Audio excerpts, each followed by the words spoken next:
Dios les bendiga en este día. Damos gracias a Dios por una nueva oportunidad de compartir su palabra. Hoy vamos a hablar de la quinta iglesia del Apocalipsis y está en el capítulo 3, versículos 1 al 6. Dice así la palabra de Dios.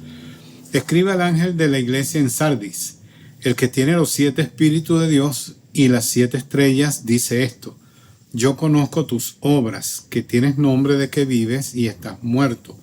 Sé vigilante y afirma las otras cosas que están para morir, porque no he hallado tus obras perfectas delante de Dios. Acuérdate pues de lo que has recibido y oído, y guárdalo, y arrepiéntete. Pues si no velas, vendré sobre ti como ladrón, y no sabrás a qué hora vendré sobre ti. Pero tienes unas pocas personas en Sardis que no han manchado sus vestiduras, y andarán conmigo en vestiduras blancas, porque son dignas. El que venciere será vestido de vestiduras blancas, y no borraré su nombre del libro de la vida, y confesaré su nombre delante de mi Padre y delante de sus ángeles. El que tiene oído, oiga lo que el Espíritu dice a las iglesias. Vamos a hablar hoy entonces de una iglesia en peligro de extinción. Una iglesia en peligro de extinción. Un niño recibió su boletín de calificaciones y cuando se quedó mirándolos por un rato, le dijo a su maestra: cuando mis padres vean este boletín, seré una especie en peligro de extinción. Algunas personas no reciben buenas calificaciones por su condición espiritual, como es el caso de la iglesia de Sardis. Esta carta nos debe preocupar. No debemos ser como Sardis. Debemos oír el llamado del Espíritu Santo y ser el pueblo que Dios quiere que nosotros seamos. Un dato que les voy a dar es que la ciudad de Sardis se levantaba a 500 metros de altura, y eso nos va a servir para más adelante explicar algo. Esto la convertía en una plaza militar prácticamente inalcanzable. Pero la terrible actuación o la terrible acusación que se levanta contra la iglesia de Sardis es que aun cuando gozaba de buena reputación por su actividad, en el fondo estaba muerta. El Nuevo Testamento relaciona mucho el pecado con la muerte. Dice Lucas 15:24 cuando habla del regreso del pródigo. Dice el padre: porque mi hijo muerto era y ha revivido, se había perdido y es hallado. Y comenzaron a regocijarse, porque mi hijo muerto era. Esa es la relación que encuentra la palabra de Dios entre el pecado y la muerte. También Romanos 6:13 dice: ni tampoco presenten sus miembros al pecado, sino preséntense ustedes mismos a Dios como vivos de entre los muertos. Y Efesios 2:1 y 5 dice: Él les dio vida cuando estaban muertos en sus delitos y pecados. El efecto del pecado, entonces, según la palabra de Dios, es como la muerte. Cuando alguien acepta la invitación del pecado, llega el momento cuando no puede aceptar otra invitación. La primera vez que pecamos lo hacemos con vacilaciones y dudas, pero llega el momento, si seguimos haciendo lo incorrecto, cuando las dudas no nos detienen. La muerte de esta iglesia era un poco extraña. No tenía herejías ni había sufrido persecución. Vamos a estudiar entonces hoy por qué la iglesia de Sardis y nosotros también pudiera ser nuestra vida. Estamos en peligro de extinción. Primero, estamos en peligro de extinción por la condición espiritual que nosotros podemos estar teniendo. Dice el versículo 1: tienes nombre de que vives, pero estás muerto. Llegaron a esa terrible conclusión o condición por su propia cuenta. Aquí el versículo nos presenta varias razones también. Cuando la vida se nos hace muy fácil, nosotros comenzamos a decaer en nuestra condición, en nuestra vida espiritual. Sardis era famosa por la forma en que sus habitantes pasaban el tiempo bebiendo, bailando y con una moral muy pero muy baja. La iglesia no tenía el problema de luchar contra falsas doctrinas y no se le exigía rendir culto al emperador. Cuando llegamos nosotros a esa condición de estar muy tranquilos, podemos morir espiritualmente. La tentación es tomar las cosas a la ligera y así caemos en la indiferencia. Si no sentimos la carga por el discipulado, la visitación, la oración, la ofrenda fiel, la asistencia a la iglesia, estamos enfrentando momentos peligrosos en nuestra vida espiritual y ese descuido puede ser fatal para nosotros. En segundo lugar, cuando nos conformamos con las apariencias también, esa es la condición espiritual nuestra, cuando nos conformamos con las apariencias. La iglesia tenía una buena reputación de los de afuera. Ella dice en el pasaje, tienes nombre de que vives, pero a los ojos de Dios estaba muerta. Segunda Timoteo 3:5 dice que tendrán apariencia de piedad, pero negarán la eficacia de ella. A estos evita. Y Santiago 2:17 dice, así también la fe, si no tiene obras, es muerta. Entonces, nuestra condición espiritual no debe ser guiada por las apariencias. Esta es una advertencia muy, pero muy severa. A menudo miramos lo externo, pero Jesús nos mide por lo que hay en nuestro corazón. El refrán dice que las apariencias engañan. Puede que la gente cante, ore, predique, fraternice y que le falte vida espiritual. Cuando no usamos el poder que está a nuestra disposición, eso también nos hace ver nuestra condición espiritual, poca condición espiritual, de verdad no hay fervor en nosotros. Dice el versículo que el que tiene los 7 espíritus de Dios, el Señor, tiene los 7 espíritus de Dios. Cristo quiere que nosotros tengamos también la plenitud de su presencia y el poder del Espíritu Santo en nuestras vidas y de esa manera podamos vivir la vida cristiana, porque no podemos vivir la vida cristiana por nuestras propias fuerzas. Necesitamos el poder del Espíritu Santo. Los 7 espíritus de Dios representan la omnipresencia del Señor, el poder de Dios en la vida de los creyentes y está a nuestra disposición.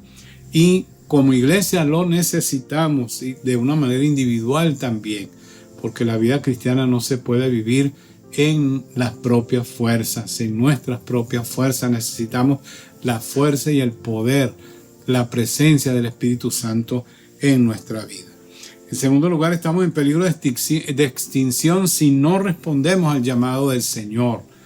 Dice el versículo 2 y 3 del Apocalipsis 3, sé vigilante y afirma las otras cosas que están para morir, porque no he hallado tus obras perfectas delante de Dios.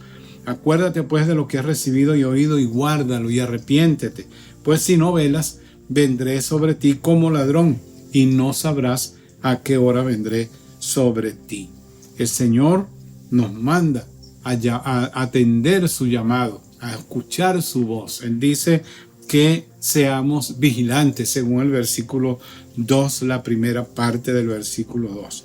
El llamado es a estar alertas. Todos debemos estar despiertos y ser cuidadosos. Cristo siempre reclama de sus seguidores que estén despiertos. Y la iglesia de Sardis sabía lo necesario que era estar vigilando, porque en su historia había ocurrido algo que no se había borrado tan fácilmente.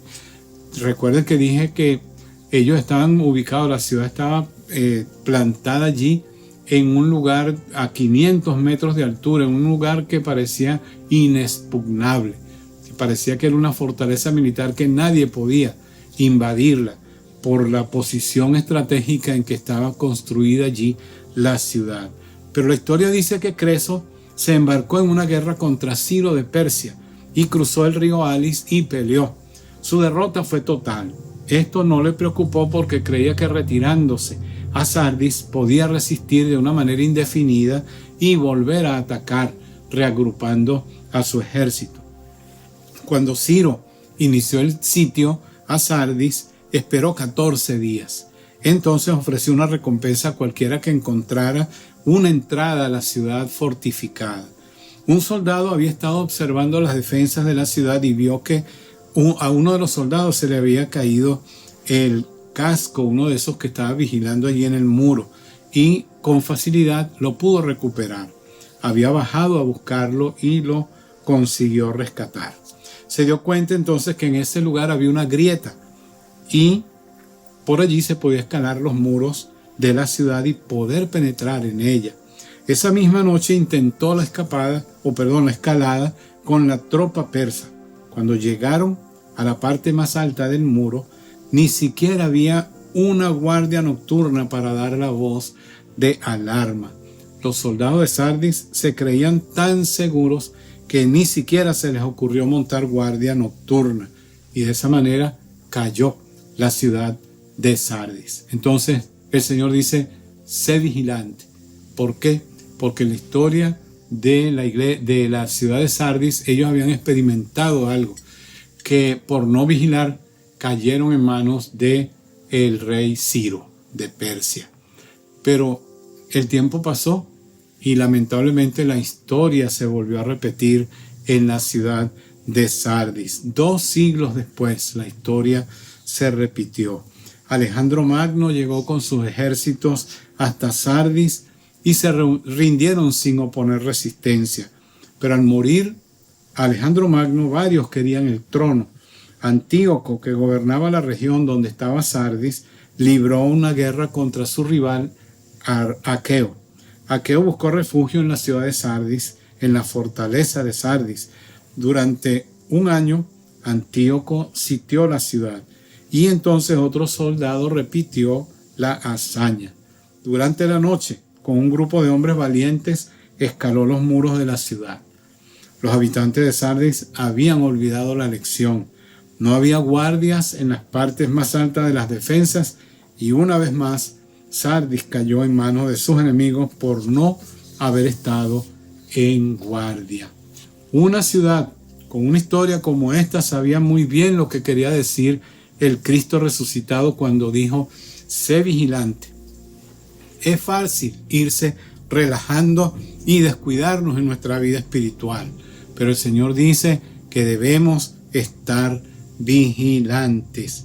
Ningún mandamiento aparece más frecuentemente en el Nuevo Testamento que el de ser vigilantes. Esta debe ser la actitud constante de la vida cristiana. Dice Romanos 13:11, y esto conociendo el tiempo, que ya es hora de levantarnos del sueño, porque ahora está más cerca de nosotros nuestra salvación que cuando creímos. 1 Corintios 16:13, Pablo dice: velen, estén firmes en la fe, pórtense varonilmente y esfuércense. 1 Pedro 5:8 dice que el cristiano debe estar vigilante contra las estratagemas del enemigo. Dice que nuestro adversario, el diablo, anda alrededor buscando a quien devorar y por lo tanto debemos velar. El cristiano debe vigilar ante la tentación, como le dijo Jesús a sus discípulos allí en Getsemaní, en la noche que fue entregado, en Mateo 26:41.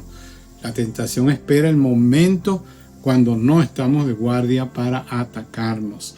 La falta de velar espiritualmente puede resultar muy costosa para nosotros los creyentes.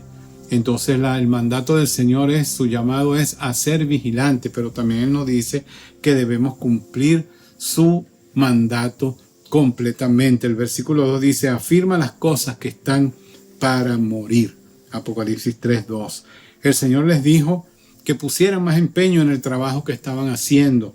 A veces nuestras obras están para morir. Si las ascuas no son avivadas, el fuego se apaga. Cuando un ser querido está mal de salud o al borde de la muerte, buscamos con urgencia a un doctor o lo llevamos al hospital. Una iglesia que está muriendo necesita ser tratada con la urgencia del caso. Esta iglesia agradaba a los hombres, pero no a Dios. Nada de lo que hizo fue perfecto o, diciéndolo en otras palabras, completo delante de Dios. No continuaron sus obras hasta terminarlas. Y así nos pasa muchas veces, comenzamos a hacer algo y no lo terminamos, y eso es grave a los ojos del Señor. Tenemos que recordar, según el versículo 3, lo que hemos recibido y oído. Todos debemos recordar el día de nuestra conversión, de dónde nos sacó el Señor. Ese fue un día inolvidable.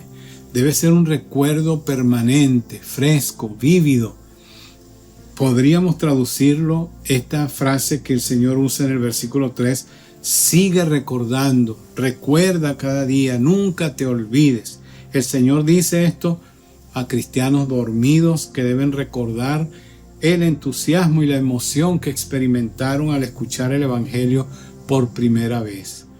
Cuando visitamos la tumba de un ser querido, el lugar nos trae el sentimiento de pena y dolor que sentimos un día. Cuando visitamos un lugar donde hemos vivido una experiencia muy honda, la visión de las cosas que nos rodean vuelve a encender en nosotros el deleite o el dolor que nos llenó en aquel momento de aquella experiencia que vivimos. Los sentimientos entonces vuelven con intensidad, con una intensidad que el tiempo había conseguido aplacar. Una y otra vez, a lo largo de la vida, el cristiano debe volver a ponerse de pie ante la cruz para recordar vívidamente lo que el Señor hizo por él. Otra cosa que nos pide el Señor en su llamado es que debemos guardar lo que Él nos ha dado, retener lo que tenemos según el versículo 3. Es decir, vivir lo que nos enseña la palabra de Dios. Muchos son cristianos un día y no cristianos al día siguiente. El mandato de Cristo, del Cristo resucitado, es que perseveremos día a día, que guardemos, que observemos y vivamos los mandamientos y las exigencias del Evangelio. No podemos ser creyentes un día, en la mañana y en la tarde no, o el domingo y el resto de la semana no. El Señor nos manda también en su llamado a arrepentirnos. En la vida cristiana debe haber un momento decisivo cuando tomamos la opción de dejar atrás todo lo viejo y comenzar un nuevo camino. Es el corte definitivo con la vida mala para comenzar a vivir la nueva vida. Es una media vuelta, gracias a la cual iniciamos nuestra marcha hacia Dios y no seguimos escapando de Él. Es importante entonces cambiar nuestra ruta antes de que sea demasiado tarde. El enfermo espiritual necesita mejorar. Nuestros pecados deben ser confesados. Debemos reconocer que nos hemos desviado. Si la iglesia no vela, Cristo vendrá a ella como ladrón, como dice Mateo 24:43, primera a los Tesalonicenses 5:2 y segunda de Pedro 3:10. Y esto se refuerza por las palabras: y no sabrás a qué hora vendré sobre ti. Esta es una venida de juicio contra los impenitentes de Sardis. En tercer lugar, estamos en peligro de extinción si no mantenemos las vestiduras blancas. Dice Apocalipsis 3:4. Pero tienes unas pocas personas en Sardis que no han manchado sus vestiduras y andarán conmigo en vestiduras blancas porque son dignas. Este versículo es un rayo de esperanza. En Sardis había un remanente fiel. Aún en las peores condiciones, algunos pueden llevar vidas de victoria y gloria en los momentos más difíciles de la vida. Tenemos la seguridad de la pureza que nos ofrece el Señor también en nuestra vida, según Santiago 1:27 y Romanos capítulo 12, versículo 1, que dice que ofrezcamos nuestros cuerpos en sacrificio vivo y santo a nuestro Dios, que es nuestro culto racional. La Biblia reclama entonces una vida santa y separada del mundo, y podemos hacerlo solamente con la ayuda de Dios. Este pasaje entonces tiene por lo menos dos enseñanzas. En primer lugar, en el mundo pagano no se permitía la entrada al templo de personas que venían con la ropa sucia o manchada.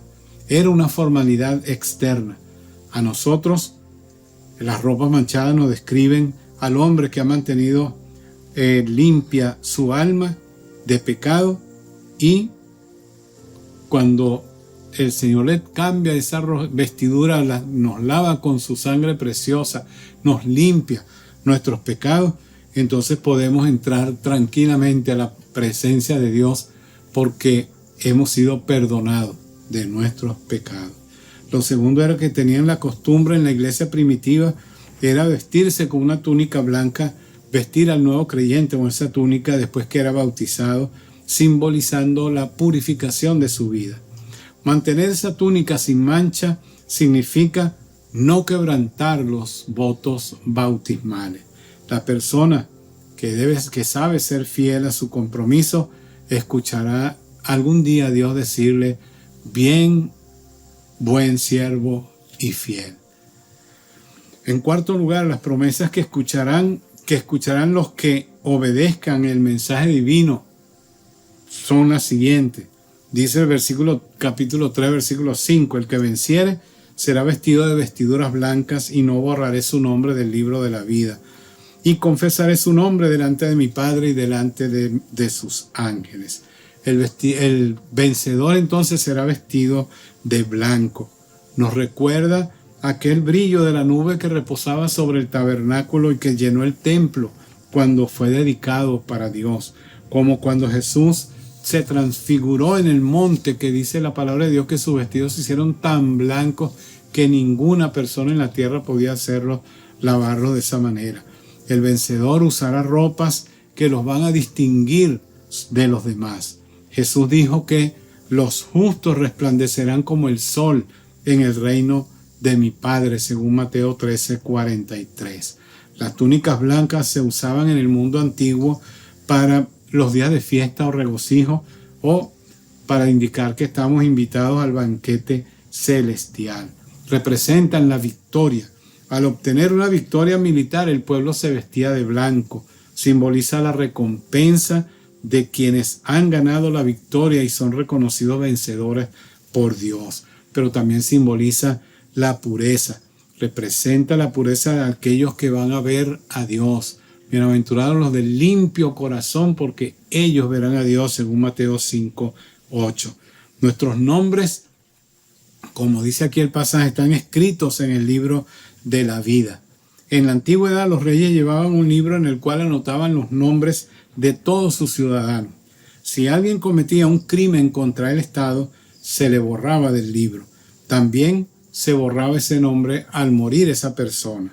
Que nuestro nombre esté escrito en el libro de la vida significa que somos ciudadanos del reino de Dios. Jesús dice que no borrará los nombres de su pueblo. No es una amenaza, sino una promesa. Los dones y el llamado de Dios son irrevocables. Es decir, que Él nunca va a borrar tu nombre de su libro si tú le diste tu vida en verdad, sinceramente, al Señor. Los dones y el llamado de Dios son irrevocables. No escribió nuestros nombres en la arena, sino en el libro de la vida. Jesús dice otra promesa allí, que confesará nuestros nombres delante del Padre y sus ángeles. Jesús prometió que si alguno confiesa su nombre delante de los hombres, Él también iba a confesar a esa persona delante de Dios. Y que si alguien lo niega, Él también lo negará, según Mateo 10, 32 y 33.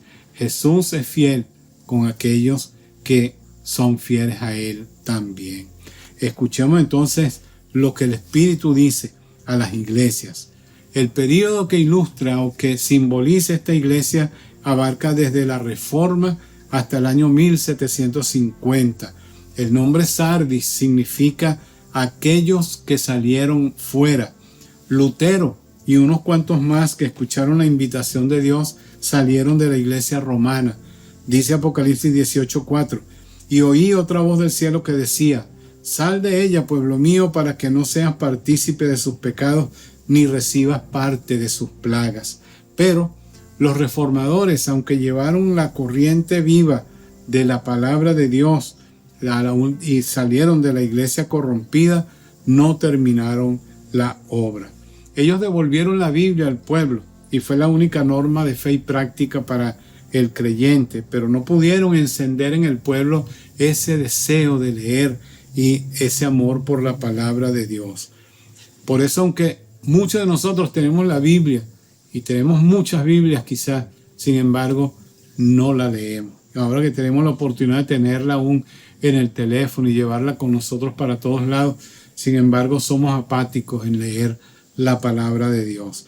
Aunque los reformadores rescataron eso, antes solamente los que tenían permitido leer la Biblia eran los religiosos, los que pertenecían al clero. pero después que Lutero imprimió la Biblia y la tradujo del latín al alemán, y después ahora nosotros podemos tener en muchos idiomas la Biblia, sin embargo los creyentes no quieren, son apáticos para leer la palabra de Dios. Los reformadores también proclamaron al Cristo como crucificado como el único Salvador y Redentor, como la única cabeza y Señor de la iglesia y como el único mediador. Todas estas son grandes verdades, pero ¿qué ocurrió en el transcurso de los años? Que no todos aprovecharon esas bendiciones. Cambiaron al Salvador por las obras y las normas de la iglesia. La cabeza de la iglesia la cambiaron por un hombre, el Papa, y al mediador por María y los santos. Los reformadores proclamaron la adoración a Dios y proclamaron que esa adoración a Dios fuera excluida de ritos y ceremonias, insistiendo que se debía adorar en espíritu y en verdad, como dice Juan 4, 23 y 24. Pero pocos adoran a Dios de alguna manera.